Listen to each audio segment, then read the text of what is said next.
Edu series brought to you by Product Soch. As with all Sochology sessions, our goal is to bring on product leaders who, through their vast experiences, bring insights and examples which can help evolve our thinking and help us become better at our craft. I'm your host, Mudassir Bangish. Before we begin, please mute yourself during the session and post all your questions into the chat, and we'll bring them up during or towards the end of the session. So thank you. Our topic for today is improving your judgment and decision making for better products. So we know this is important for most jobs, but it's especially critical for product managers since we generally have to make quick decisions based on all the information that's constantly coming in, which can have both short-term and long-term impact on your team and your product. To speak to that topic, we're thrilled to have JJ Rorie join us today. JJ is founder and CEO of Great Product Management, a global advisory and training firm. She's the author of the book Immutable: 5 Truths of Great Product Managers. JJ has spent over 15 years in product management, working with some of the world's largest companies, including Riot Games, FedEx, Verizon, T-Mobile, Pfizer, American Hospital Association, Kaiser Permanente, RBC, and many more. She is faculty at John Hopkins University Whitting School of Engineering, teaching graduate and undergraduate level product management courses, and also hosts the Product Voices podcast, where she interviews experts on important product management and business topics. Thank you, JJ, for taking the time to join us today. Over to you. Thank you so much. I'm so excited to be here. So, hello, everyone.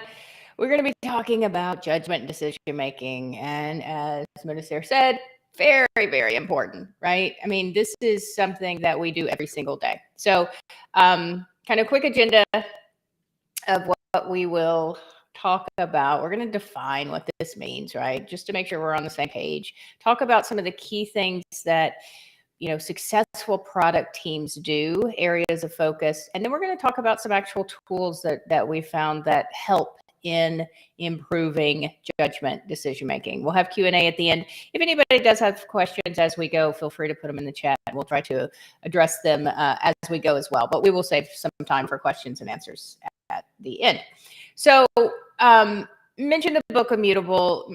My vision behind this book that I wrote was really to give all product managers across, all experience levels, no matter what kind of product they built, no matter what kind of industry they worked in.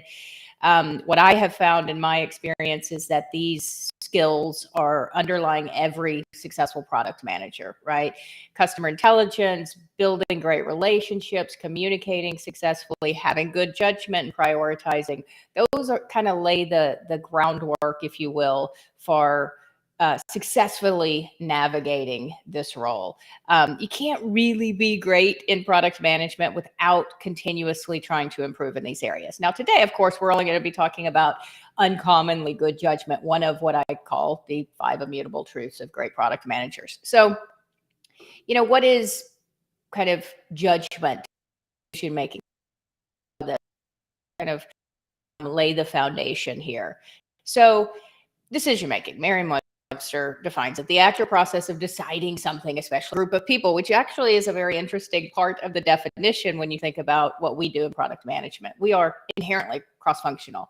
We, of course, as product managers, will make some decisions on our own.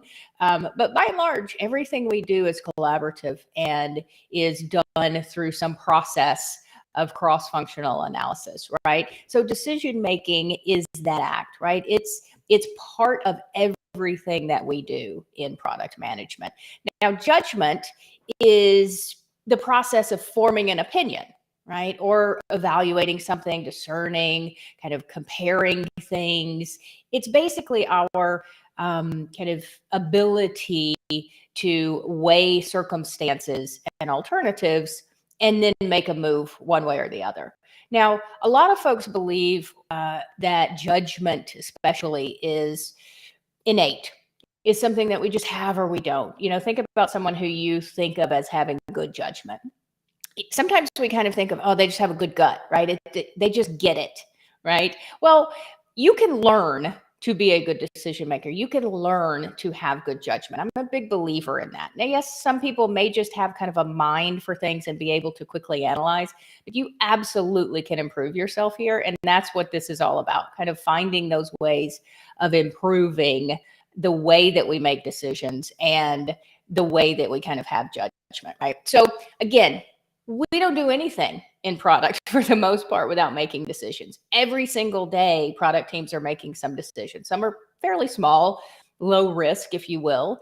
Some are big, can have, again, big impacts for long-term in the future. And so depending on the risk level, we obviously do more diligence and et cetera, but we're constantly making decisions. And so good judgment, decision-making, and confidence in our decision-making abilities is really critical to us being successful in the role of product management. So great product managers, for the most part, from my experience, from my research, they focus on these two areas, right? They know that they don't always get it right, but they focus on continuously learning and improving in these areas. Number one is they become comfortable with ambiguity.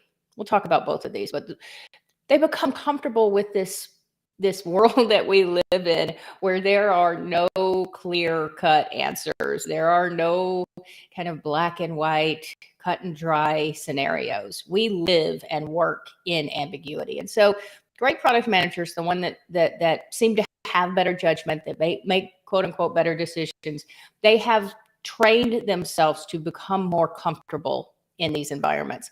And then the second thing is they're very intentional about avoiding biases. Cognitive biases are very prevalent around us constantly, but especially in product management. And so we're going to talk about both of these and how we can kind of become aware of them, recognize them, and then some tools that will help us improve. Okay. The one thing I want to mention here is that there's no perfect way of doing this, right? We're always going to be improving these. So give yourself grace as you're learning and improving yourself in product management, and especially around decision-making and judgment. What I call the first principle of good judgment, especially for product managers and kind of the context that we live and work in. The first principle of good judgment in product management is that having good judgment does not equal that we always get it right. It doesn't mean we get it right every time. It doesn't mean that we pick the right option. It doesn't mean that we always make the right decision. That's just not possible in our world. It's just not, right? So remember, as you're going through this, and this is that ambiguity that we talk about, is that we can have good judgment and sometimes mess up. It doesn't mean that we have, terrible judgment from now on, because sometimes our decisions don't work out. Okay. So good judgment does not mean we always get it, quote unquote, right. In fact, in product management, again, there's not always a right and wrong answer. I mean, we are often presented scenarios that could potentially both be, or any of those scenarios could be beneficial, could be valuable, could be feasible, could be good for the customer and for our business. It's very rare that we have, a couple of options presented to us, and one of them is clearly awesome and one is clearly terrible. It just doesn't happen. And so we don't often have these, oh, that's an easy decision to be made, right? Obviously, we're going to go in this direction. So it's not always that clear what is right and what is wrong. And it's not always that easy to analyze and to have the perfect data and to have these kinds of, scenarios where we are very clear, right? Again, ambiguity is really part of our world, and that's not comfortable for most of us, right? Especially as we're beginning our product career. It is something that we have to get comfortable with as much as possible, right? We just have to be intentional about understanding this is our world. We don't always get it right. Sometimes we go through all the process right. We have the right data.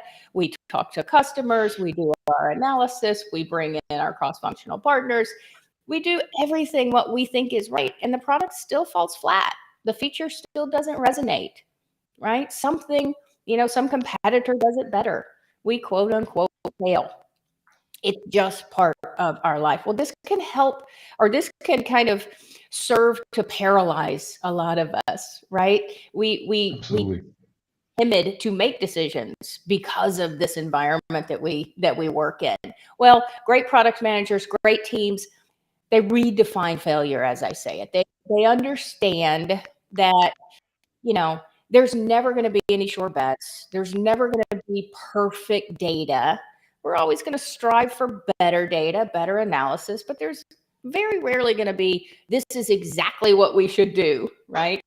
They also know that, you know what, this decision may not work out. We may not get it right, but they act anyway. They don't get paralyzed by the fact that it's an ambiguous environment and there's no clear cut right and wrong. Again, that's a really important base for becoming a good decision maker in product management, because it's not always clear what we should do. We just have to use our best judgment, use the data that we have, make the kind of decision that we need to make at that time. And if things go awry, then we pivot, right? We learn from that. One of my favorite quotes is from Nelson Mandela: I never lose. I either win or I learn, right? That's the kind of mentality that a lot of really successful product people have, is that, yes, I know that the data is not always going to be perfect. The scenario is not always going to be crystal clear, but I'm gonna do what I know to do now. I'm gonna do the best I can with what I know now. And if it doesn't work out perfectly, I'll revisit it. I'll learn from it. And hopefully next time we'll get it closer to correct, closer to successful. Okay. So that's kind of that ambiguity that we live and work in. Product managers that really have found ways to navigate the role well and make decisions or be a good decision maker, they understand and are intentional about trying to kind of become comfortable in that. Now, the second thing is avoiding biases, right? So cognitive biases are everywhere, but they're very prevalent in product management.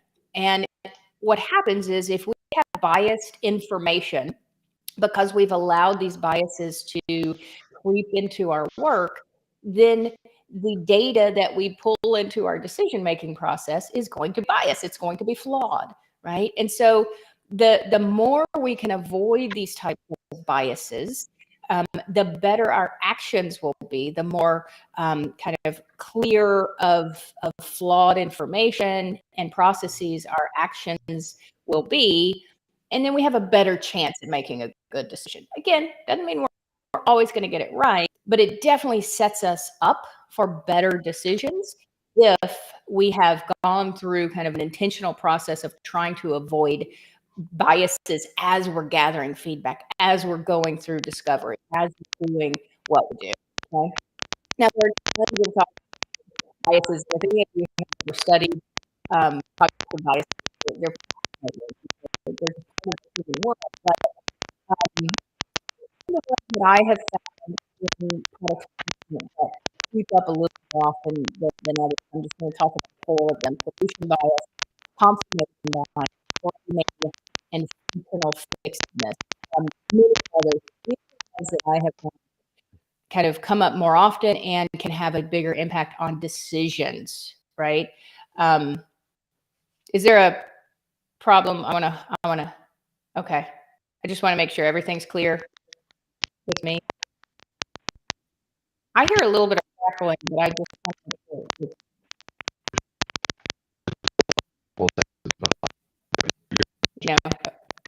clear. Okay. All right. I just want to make sure I saw chat, so I want to make sure that everybody's hearing me. If there are any issues, just let me know and we'll start over. We'll do something else. Okay. So let's talk about some of these biases. Solution bias is probably the most common that I run across in product management. I am guilty of it. I think we're all guilty of it. It's basically when we, as a product manager or product team, we kind of jump straight into trying to solve a problem the first inkling we get of that problem, right? A customer comes to us and says something, or we hear about something, and we just immediately try to start coding or try to start engineering a solution, or we try to say, okay, this is how we're going to solve it. when in reality, what we need to do is take a step back and really dig deep into that problem, right? So jumping to solution before we keenly understand a problem, why that's a problem, who that problem exists for, is it even really a material problem? Is there already some solutions out there, right? So solution bias, jumping to solution, is something that we do, frankly, all the time in product management. We are notorious problem solvers. That is the kind of mindset of most of the folks that end up in product management, because we want to solve people's problems. That drives us, right? We're passionate about that. But the bias that can creep in is that we jump to solving problems before we really understand the problem. So great product managers, great product teams, they just tend to make better decisions because they're aware that this is something that we do, and they put mechanisms in place to try to kind of force us to look at the problem enough that we have the right kind of information to then start solving the potential problem. Okay. So solution bias, be very aware of that. It's something that happens all the time with us. Confirmation bias. I'm sure you've heard of this one. It is so prevalent in really every part of our lives, but in product management, it hurts us because we don't critically analyze our assumptions, right? So confirmation bias is the tendency for a person to interpret information, new information, in a way that magically confirms what they already believed, right? And so it is a way for us as humans to kind of prove ourselves right. And again, it's just human nature, like many of these cognitive biases are. Well, again, in product management, we work in ambiguous situations. We work on assumptions. We work with hypotheses. We don't always have, proof that something is true, or proof that something will work out. And so what we do as humans is we believe something, we have an assumption, we have a hypothesis, and we actively go search for information that will prove that assumption, or we interpret information that we gain in a way that kind of confirms our pre-existing belief, right? Now, I'm going to show you some of the tools that are designed directly to combat these kinds of things, like directly to combat confirmation bias and trying to prove our hypothesis, because that's what happens a lot of times, is that we think something is a good idea. We think either this is a problem to solve, or we think that we have a good solution for it. And then we just go, a million miles an hour down that track, as opposed to kind of letting the data come to us that may prove it, that it is a good idea, but also there may be some data that could disprove our hypothesis. And so actively and proactively looking for that are some of the things that great product managers do. Okay, so confirmation bias, another big kind of problem, if you will, or bias that we see, is another very bias in product management, in business. And this refers to the fact that the way information is presented is going to dictate how a person will react to that data, to that information. Okay. Now, framing is used all the time in marketing and sales, right? We want to position our product in a certain way, so we communicate it in a certain way because we want to elicit a certain response or a certain belief or a certain feeling from someone. But in our position and role in product management, it's really important that we avoid a lot of framing, especially during the discovery kind of customer due diligence and feedback sessions and that sort of thing, because we don't want necessarily biased information. We don't want to present information in a certain way that will elicit a response. We want very unbiased, kind of, clear feedback, if you will. Let me give you a quick example of framing and how this can again, just the way that we present information can impact the way that somebody may feel. Okay, so I'm going to read two statements, and I just want you to think about the first statement and then the second statement, and kind of think about if they impact you differently, or if you really react differently. Okay, so the first statement is only 0.3% of the population will die from COVID-19. Okay, only 0.3% of the population will die from COVID-19. The second statement is over 1 million people will die from COVID-19. Over 1 million people will die from COVID-19. So did you react differently? Did did one of them kind of hit you differently? The truth is, based on the United States population, they present the same data. They're exactly the same data, right? But probably, can't speak for you, but probably the first one was a little less, wow, it probably was more palatable. Not that any death is palatable, but it probably wasn't as dramatic as the second one, right? But again, presenting the same data in different ways can elicit different responses. And so in product management, we just want to be careful about the fact that we can control the way they get feedback, and we don't necessarily always want to do that. Okay, so framing bias, very important to be aware of it and make sure that we're not impacting the feedback that we get. Functional fixedness is an interesting one, and it basically means that people will tend to see objects or use objects or believe that objects should be used in only the traditional same ways that they've seen an object be used. Now, this can come up in products that either could be used for different purposes, different industries. What's important to avoid here for certain product managers, depending on the products and industries they work in, is try not to get or think of your product as being kind of pigeonholed into one method, one use, one value. There are lots of different ways that the same product can be used against different or across different customer segments, right? And different industries. And there's so many examples of products succeeding in one domain and then finding a niche in another because of the value that they can add to someone else, right? And so as product managers, we just need to be kind of antennas to the marketplace and to always kind of hear different ways and to always be thinking about our products in a somewhat broad way. Now, it's not relevant for every single product out there, but often there are times when we can grow our product, not by adding new features or changing technology or anything like that, but just by looking at markets and looking at use cases and looking at different customer segments. So functional fixedness and avoiding that and being kind of open-minded about our products can sometimes allow us to grow our product portfolio without kind of the quote unquote traditional product development. So just keep an eye on that one as well. And so again, it's not that, sorry, did I hear something? I think that's so important because what happens is as you join right?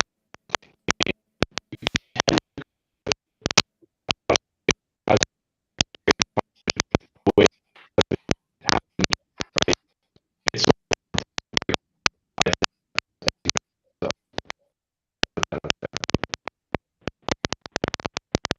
I'm sorry, you are breaking in and it might be my problem.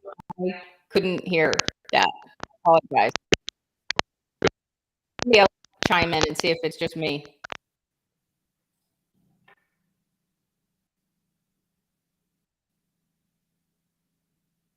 Okay. All right. Sorry. So I apologize for that. Hopefully it's just me and not everyone else. So it's not about, again, it's not about always avoiding biases. That's not really humanly possible. We just have too many cognitive biases that creep in, and it's just going to happen. But great product managers, great teams understand that they're just aware. They're aware that these things can happen. They're aware that we can frame certain questions, a way to get biased information. They're aware that we have these things that can creep in. And they're just intentional about avoiding them. Doesn't mean that they avoid them all the time, and sometimes we mess up. But it's that they're aware that this is possible, right? Let's talk about some of these just tools that I've found that teams can use when they're stuck, or when they know, or when they feel like they need to kind of help improve their judgment, decision making, whether that's kind of a point in time, a certain problem is just really perplexing them, or just kind of ongoing professional development efforts to improve judgment, decision making across the team. So we'll talk about 4. And by the way, at the end of this, I've got a slide with a URL, and you can get access to these. I've got Miro board templates that you're more than welcome to use. Make your own, make copies, use as you will.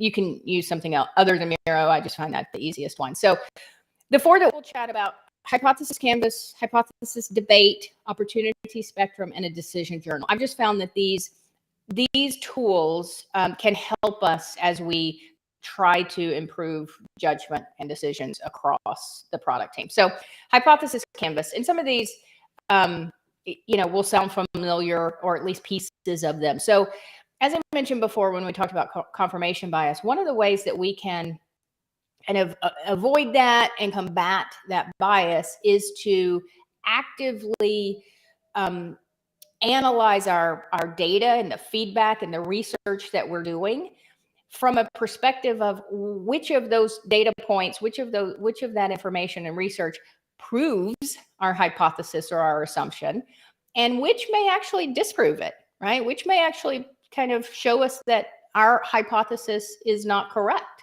not accurate, right? And so if we intentionally and proactively try to disprove our hypotheses, that's actually a very healthy and effective way to, sometimes you end up finding that it is very true, it is a very good hypothesis, and sometimes you actually can say, you know what, maybe that's not such a good idea, let's move on to something else, right? One of the best decisions product teams can make is to not do something because it doesn't make sense, it doesn't add value to the customer, we can't do it effectively.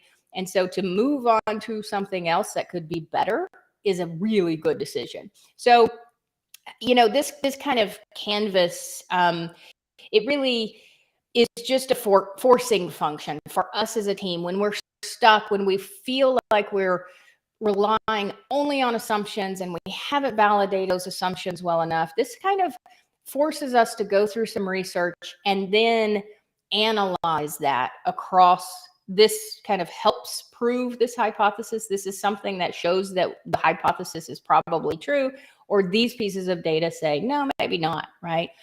Use your team, use the cross-functional nature, use all of the research and all of the data points that are coming in. And then ultimately just kind of, again, I use Miro board. You can use anything in the world of, a wall and sticky notes, but, just summarize your hypothesis, go through and say, of all of the information that we've gathered around this problem, we believe that there's some proving feedback. We think some of this disproves our hypothesis.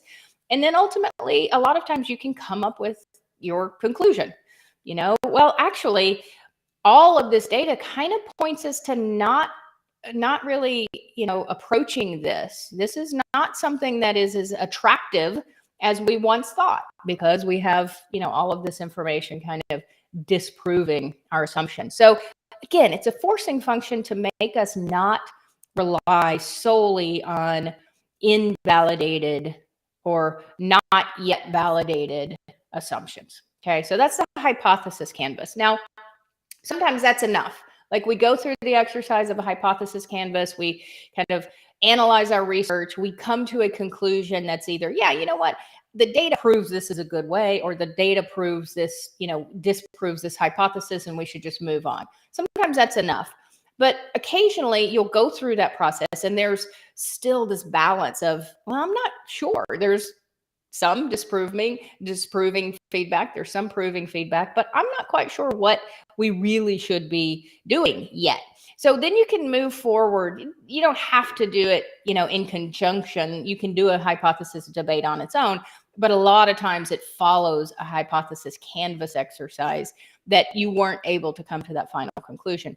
And this is literally just a debate, and it's a cross-functional debate. And a lot of times this, again, helps people think about things differently.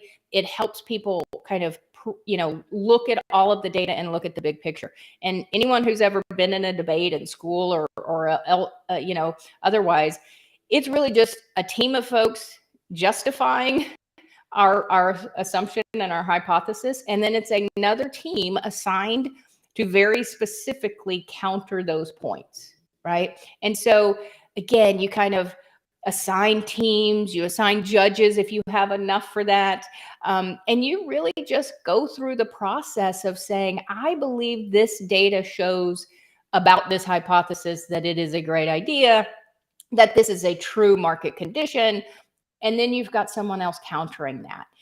And at the end of it, it's not necessarily to be right or wrong. It's just to get everybody's minds thinking about things in kind of a more open way, right? The beauty of debates is that sometimes you can actually change opinions, right? So again, another exercise, another cross-functional team exercise that helps people kind of get over the hump of some of these biases and some of these kind of, not really kind of understanding how to move forward.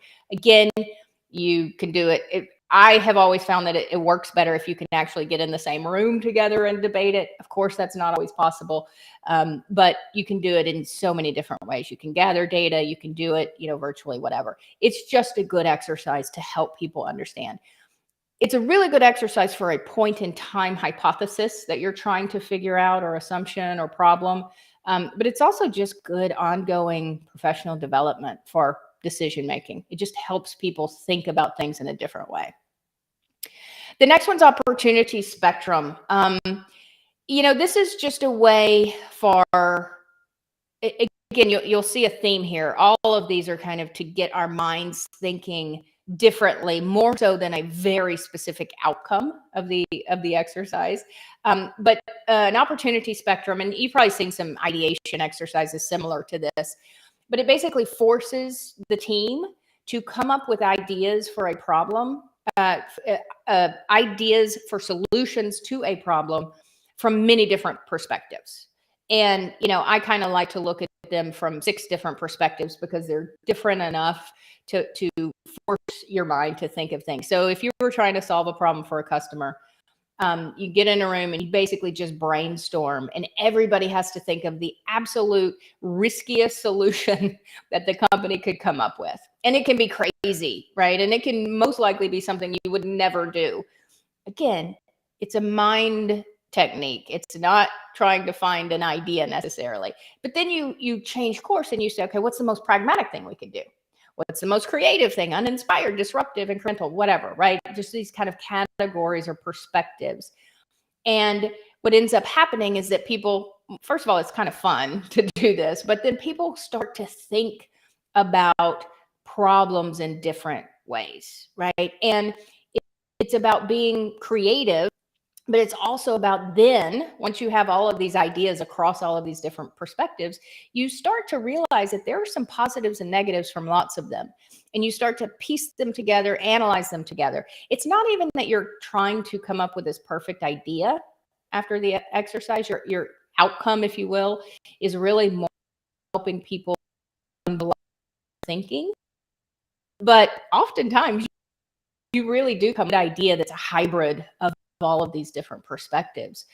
So again, just another exercise, a point in time exercise that you can do if you've got a specific problem, or if you just see that the team is kind of bogged down, they're stuck, they're not making good decisions, they don't feel efficient, you don't feel like we're efficiently making decisions and have good judgment. It's just another way to help kind of alleviate some of that and just help us be confident that there's not always one right answer, but we can come together. Again, just kind of throw ideas together on a virtual board or a board and go forth, right? Again, I will give access to all these Miro boards. And if you read the book, there's some more details in that as well. Not that that's sorry for that shameless plug. And the final one I love this idea. This can be an individual activity. It also can be a team activity that you can share and work, but it's a decision journal.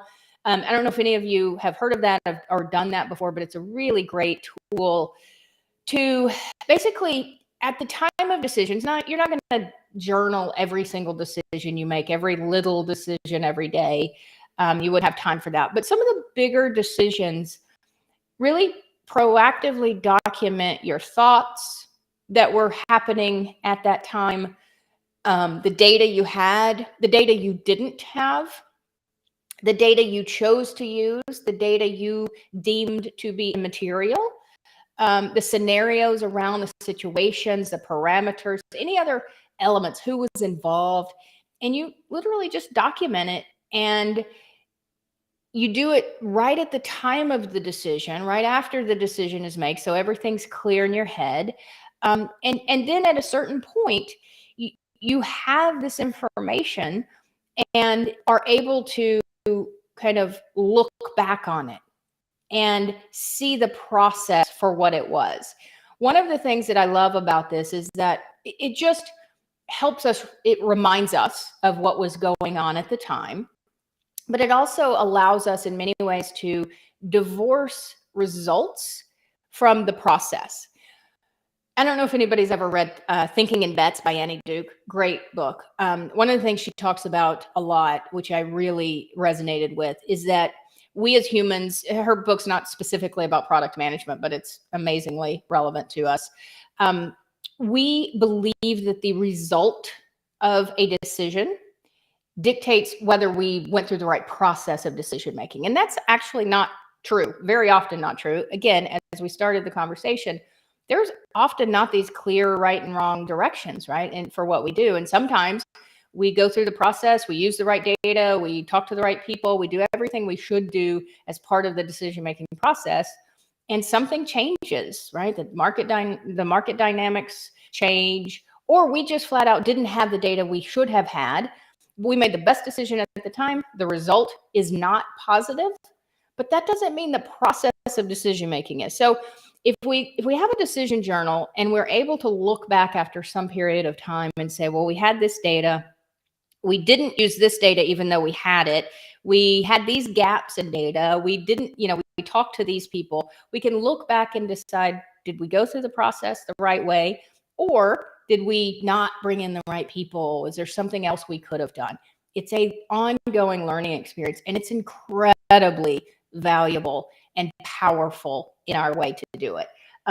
Again, you can do this in any way. You can do it, paper and pen. You can do it on a Notion. You can do it on a Google Doc. You can do it on Miro. You can do it any way. But it's just a really good idea to kind of set your parameters on what kind of decision, what level of risk, how big a decision should go through this process, and just try it. Right? Just kind of talk about the decision that was made, talk about the data you had, you didn't have, you would like to have had, people involved, all of that stuff. Just document it at the time, set it aside, and then a few months later, whatever the timing is, come back and, look at it, right? Look at the result of the decision and then look at how you went through the process. Really, really powerful way to continuously learn how to make better decisions. Sometimes you'll realize you did everything right. Sometimes you'll realize there are some things that you can do. Okay. So that's my kind of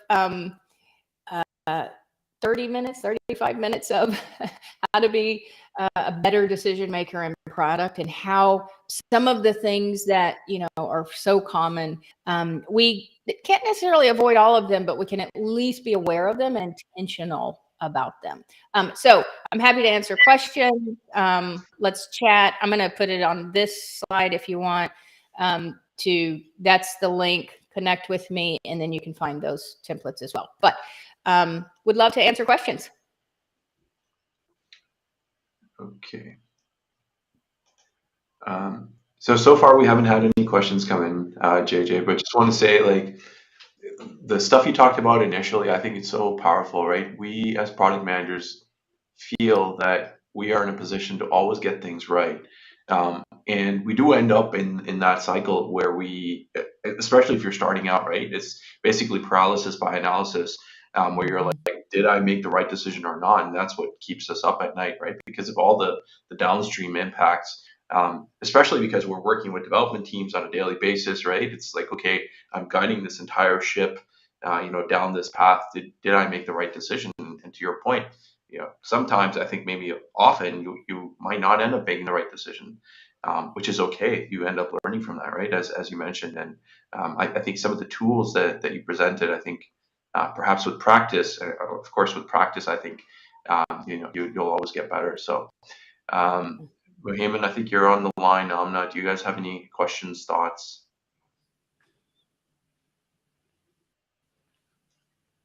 All right, so we got a question in from Mohiman. I'm gonna bring that up. Okay. All right, so how do we break silos and ensure that all the C-level management is on board with a proposal or project? So that's really important. Yeah, it is. Well, I mean, like in so many ways, there's not like one necessarily perfect answer, but depending on the organization and how big it is and hierarchy and all of that sort of thing. So if let's just say you're in a somewhat smaller organization, and wherever you sit, if you're not in the C-level, right? If your peers aren't those C-level managers, but you have access to them, right? They're not 10 levels above you. It's not it's not Google or something where you're, going to go talk to the CEO. You have access to them. Make relationships with them, build relationships with those executives. And if that's not possible, this is kind of the long game, right? Build relationships with them. If that's not possible, make sure your manager or your leader or whoever leads your group, your project, your product vision, your long game is clear in their mind, right? You got to know these folks. It's a relationship game in product management, and so often. So it starts before a particular proposal or project, right? So that's the first part of that, is to just kind of know these people, have them know you, know what you stand for, what your product is, as much as possible, get visibility with them, or any way possible do that, okay? So that's kind of the foundation for this. But at the end of the day, when you're in the situation of you've got a proposal, you've got a project, and you want to get that visibility, you want to get everyone's buy-in, it may take some, champions across the cross-functional group. So you may need to get someone from engineering, someone from product, someone from marketing, design, etc., and go up to their boss or whatever it is, and start to circulate the idea before you go into any kind of meeting and say, give me approval, right? So start to circulate the idea, start to talk about the project, talk about, why this project is good for the customer, why this project is good for the business, right? These C-level executives very rarely care about the detail. They rarely care about the features that we're building. They rarely care about, the kind of minutia of what we're going to do. They more care about why we're going to do it, and how it's going to benefit us. And so build relationships, get the story out there, and remember your audience of C-level executives and what they care about, right?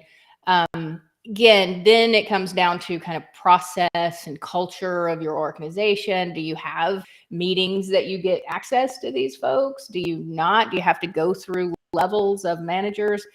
You'll have to work through those nuances, but tell the story of why and get that clear, and then build these relationships. Let be known to these people.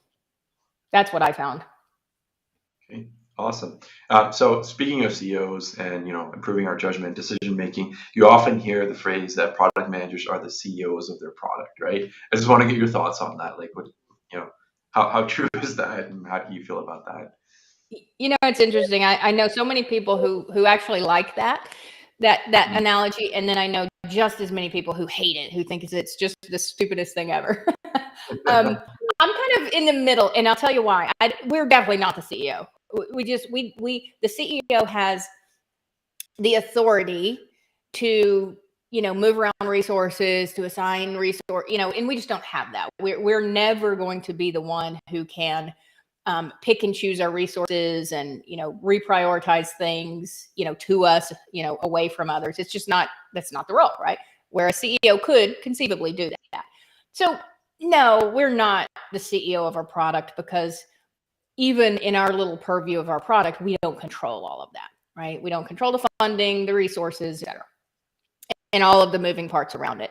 So no, technically we're not the CEO. So I don't say that as much, but the place where I agree with it is the theory behind what a CEO, the skills, behaviors, knowledge base of a good, successful CEO are very comparable to a product manager, right? You got to be influential. You have to understand the market. You have to understand customers. You have to understand the big picture.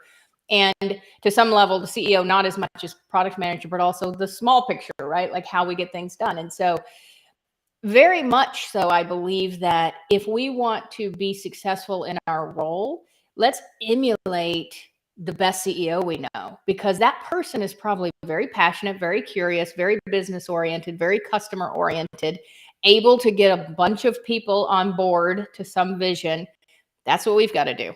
So yeah, no, we're not the CEO. We'll never be able to control things the way that CEO could. But we do need to look and feel like a CEO in many ways. Okay, awesome. So one other thing, to as PMs, right? When we are making any kind of decision, we look at visions of our leader, right? Like, what is the vision that they have for the company or the product? And so, one of the questions that's come in is, as a PM, when you see that there's a lack of strategic vision, then what do you do to get clarity from your leadership? Like, what are the decisions that you make, and how do you judge that? Yeah, great question. So I think this is very common, and I think I think what's actually happening in most cases is the leadership believes they have a strategic vision, and they believe they have communicated it crystal clear to everyone, and then you get a few layers down and nobody knows it, right? I've been there myself, frankly. I've been on both sides of that, where I didn't think the leadership had a vision, even though I went and talked to them and they said, I've told you that 4 times, right? It's not clear. It's lost in translation. I've also been a leader who thought I was communicating it crystal clear to everyone and have people tell me, I'm not sure what the vision is. So it's really hard to communicate that. I don't know why. I haven't figured out why yet, but it's very, very common.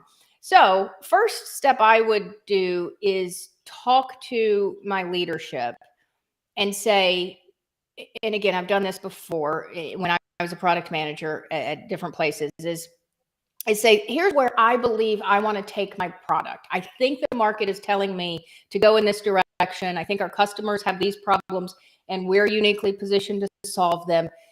But I need to know that this aligns with your overall strategic vision of the organization, right? Am I taking us off course? Am I taking us in a place where I won't get the visibility, I won't get the funding, I won't get the prioritization because it's not aligning with your strategic vision? That's the easiest way to do it. You kind of force them to tell you in the context of your product what they are, right? As opposed to starting from scratch and saying, hey, will you tell me your strategic vision? And then trying to piece it together. If you can come up with a product vision based on what you believe in the market, right? And I know you're making some assumptions, without knowing the strategic corporate vision, but if you can understand your picture of your product, where it should go, and then go to them and say, tell me if I'm aligning with you, that can sometimes force them to communicate in terms that it makes sense to you and can align. That's one thing that I found that is successful. If you get an answer like that, you leave that meeting and you think they don't have a clue, they have a strategic doesn't have then honestly, you just have to execute your project as much as possible. You kind of have to certainly not silo yourself, but you have to just go on what you believe is right. But try that one first. Just say, here's what I think. Is it aligned with what you think the corporate, the company should go? And then I think you'll get some answers. Okay, awesome. So JJ, on behalf of our product community and the Product Soch team, thank you so much. That was extremely insightful, and I'm sure we all learned a ton that'll help us become better product managers and leaders. As mentioned earlier, JJ is also the author of Immutable 5 Truths of Great Product Managers. You can find hard and soft cover copies as well as e-versions on Amazon or Barnes & Noble, so make sure to get yourself a copy. Just a couple of quick announcements before we leave. So we heard from many of you that we're hosting Soch Cafes for Karachi and Islamabad, but nothing for Lahore. So I'm happy to announce that a Soch Cafe event is being finalized for Lahore. make sure you're following the Product Soch LinkedIn page so you can know right away where and when that's happening. And also, our latest Sochcast podcast is now live on our YouTube page, where we featured Ali Rehan. He's the Director of Engineering at Motive, where he talks about the role of AI in the future of products. So, JJ, thank you again, and to all of you for joining us, and have a great day. Thanks all. Bye.